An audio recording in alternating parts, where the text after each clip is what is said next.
From LinkedIn News, I'm Leah Smart, host of Everyday Better, an award-winning podcast dedicated to personal development. Join me every week for captivating stories and research to find more fulfillment in your work and personal life. Listen to Everyday Better on the LinkedIn Podcast Network, Apple Podcasts, or wherever you get your podcasts. The HP AI PC breaks language barriers instantly by translating up to 44 languages in real time, powered by the Intel Core Ultra processor. With the right tools, work doesn't have to feel like work. Learn more at hp.com/AI-PC.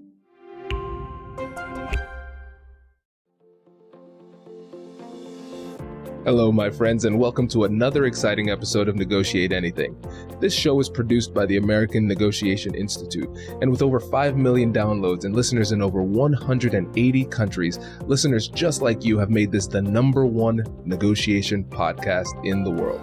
Hi, my name is Kwame Christian, and I am the founder and CEO of the American Negotiation Institute.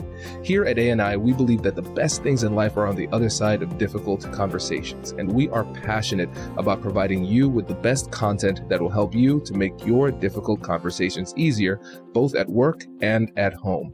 Lastly, I want to remind you that we offer consulting and conduct trainings, both virtually and in person, all around the world. Our focus is in 3 main areas. First, negotiation and conflict resolution. Second, leadership. And lastly, diversity, equity, and inclusion. Check the link in the description below to learn more about how we could work with you and your team. And now, without further ado, let's jump into the interview.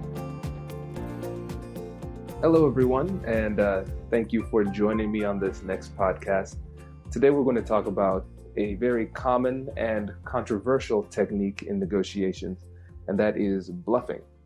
And so let me tell you up front that this is a strategy that I do not subscribe to, but it's important for us to review these strategies, even if we don't plan on using them, because someone could use it against us, and we need to know how to protect ourselves in those circumstances. So what is bluffing?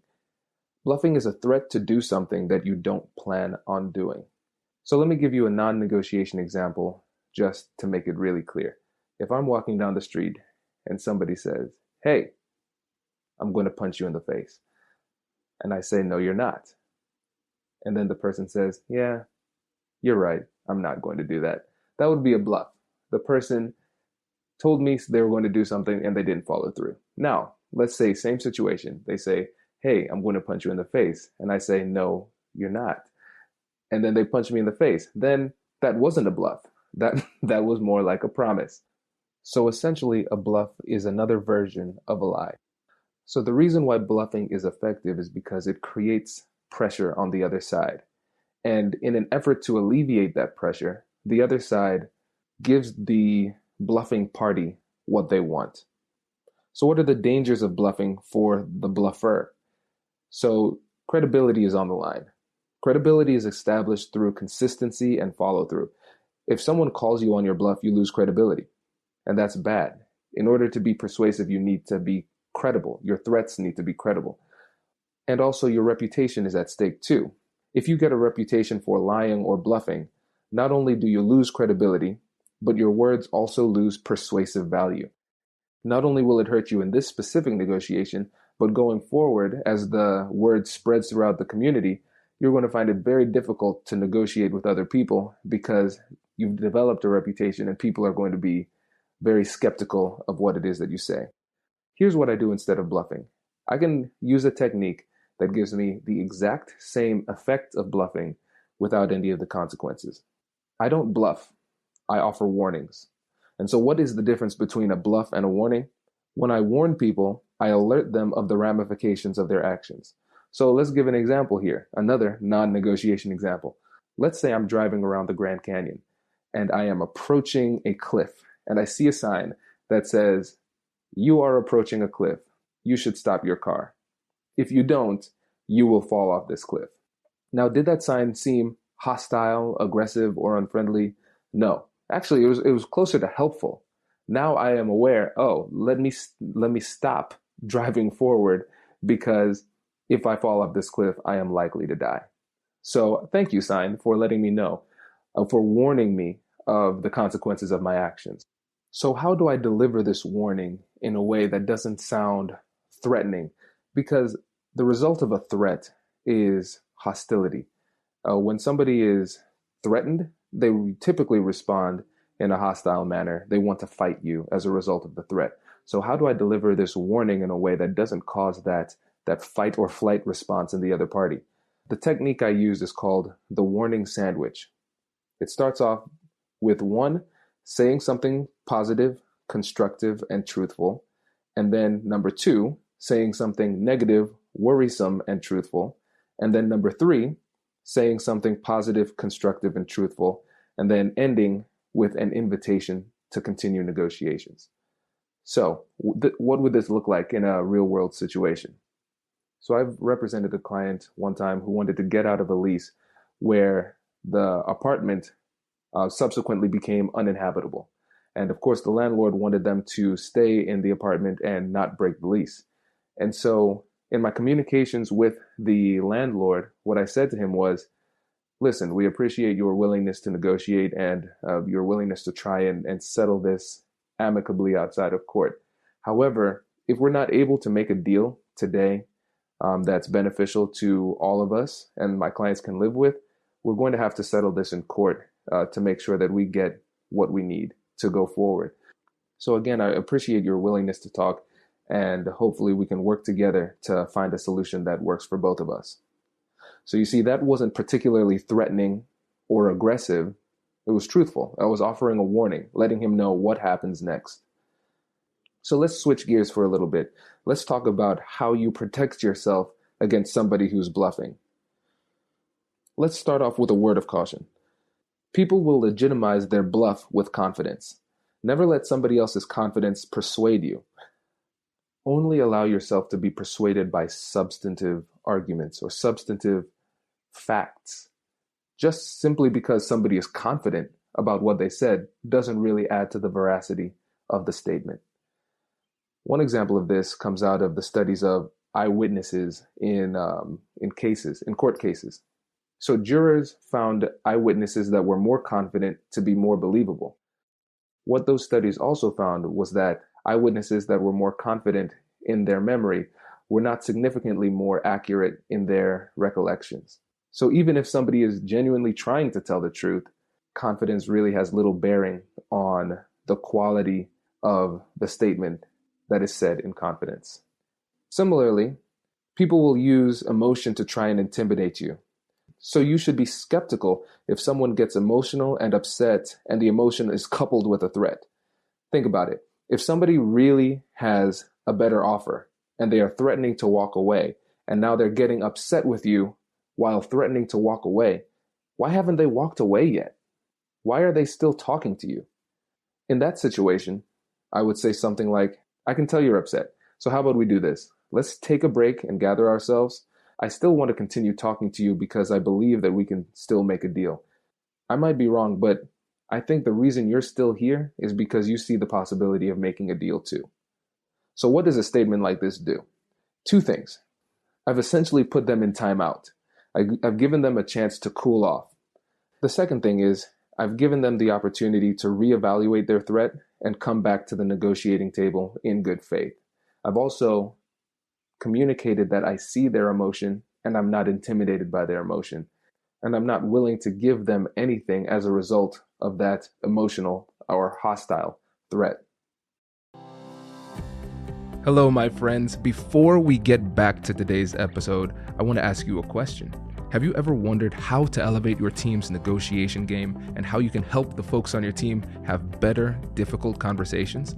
At the American Negotiation Institute, we offer transformative keynotes and workshops tailored to empower professionals with top-tier negotiation and conflict resolution skills. Whether it's a keynote for your next event or hands-on training for your team, we've got you covered. Don't just negotiate. Master the art with the American Negotiation Institute. Click the link in the description to find out more. Elevate, negotiate, and succeed. Introducing the HP AI PC, your powerful AI assistant. Easily search through personal files, gain valuable insights, and make smarter, more informed business decisions. Unlock the future of work today with the HP AI PC, powered by the Intel Core Ultra processor. With the right tools, work doesn't have to feel like work. Learn more at hp.com/AIPC. What's interesting is you can actually start protecting yourself from lies, bluffs, and threats before the negotiation even begins by knowing your options. You need to get a complete understanding of the alternatives that you have to this agreement. And understanding your alternatives gives you confidence and relieves anxiety. So if somebody's threatening to walk away from a deal because a certain price doesn't work for them, it's okay, because you know that if you were to give them the deal that they want, you would be hurting yourself because you have another option. In most situations, if somebody threatens you, the result of the threat, even if it is true, isn't going to ruin your career or your life. When you know this beforehand, you'll have a lot more confidence when it comes time to let a bad deal go. Not all deals are going to happen. Not all deals are made to happen. A lot of times we go into negotiations and we put pressure on ourselves because we feel like the only successful outcome we could have is a conversation, a negotiation that culminates in a deal. But that's not true. Negotiation isn't the art of deal making. It's really more the art of deal discovery. We're coming together to try and figure out if there is a deal that exists that works for both of us. So let's say somebody bluffs, you know your alternatives, and they threaten to walk away, and you let them walk away because you know what they want isn't in line with your needs, and you let them go. Essentially, what you're doing is you're calling their bluff. And you're not calling their bluff with bravado. It's almost you're calling their bluff in a matter-of-fact way. Oh, okay, if that's what you want, then this deal isn't going to work out. Bye. And then they leave, but then they subsequently come back. Then, in that case, now you know that they don't have a good alternative, and you have more leverage in the negotiation. Another thing you could do when somebody bluffs, and this is something that I think is a rule of thumb, we should do this every time you're taken aback or somebody comes at you in an aggressive way, is take your time, take a break. Remember, bluffs create pressure, and when you're under pressure, you're going to make mistakes.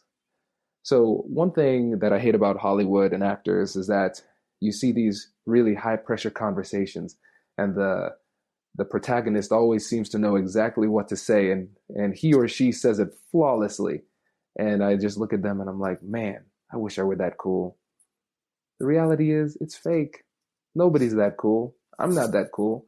I need to take some time and prepare. So if somebody hits me with a threat or a bluff that I wasn't anticipating, I'll say, oh, that kind of catches me by surprise. How about this? Let's take a little break and let me think this through so I can come back with something that's productive. Another option you have to combat bluffing is to expose the bluff. And you do this by asking open-ended questions to show that you know it's not true. So you ask, so let's say you sell office supplies, and one of the companies you sell supplies to wants to renegotiate the deal. And you know your numbers, you know what you can and cannot do. And the person is asking for something that you can't do. And then they say that they have other options and they're willing to use those other options. Then you could ask, oh, which other companies are you talking to? What deal were you able to get with them? Going deeper and deeper and deeper and trying to get more and more specific. And then once you get that information, then you could do your own research and see if that's true. This technique is a little bit more aggressive than what I would suggest doing, but it is an option for you. My personal favorite move is to ignore the bluff. Here's an example. Do you know why I don't talk to the ghost in my bedroom? I don't talk to the ghost in my bedroom because it doesn't exist. Why would I engage with something that isn't real? Similarly, if someone hits me with a bluff, if I've done my research, I should be reasonably certain that the situation they are threatening me with isn't real and therefore can be ignored. Also, the more you engage with a bluff, the more real it becomes. By engaging with a bluff, you're inadvertently giving it more credibility and power. So I just want to end with this. For me, negotiation isn't a game. It's not about sleight of hand or deception. It's really about two things. It's about creating an agreement that works for both parties and strengthening the relationship at the same time. If I'm ever in a situation where I need to be deceptive to make a deal happen, that is just a signal that that deal isn't meant to happen. Now, let's say I use deception to make a deal happen, and somebody subsequently finds out about that deception. Not only do I lose credibility, not only is my reputation hurt, but the second part of the overall goal of the negotiation, strengthening and creating relationships, is ruined because I've created a relationship where the foundation is built upon a lie. And no relationship can stand if the foundation is in shambles. And as entrepreneurs, it's really important for us to remember that the business relationships that we create are, without a doubt, our most valuable assets. So I hope you found that helpful. If you have any other questions or topics you want me to address, let me know. Shoot me an email. My email is in the description. I really appreciate your support. And if you like what you've heard, if you find it entertaining or helpful, please subscribe and share it with your friends. And I will catch you in the next one.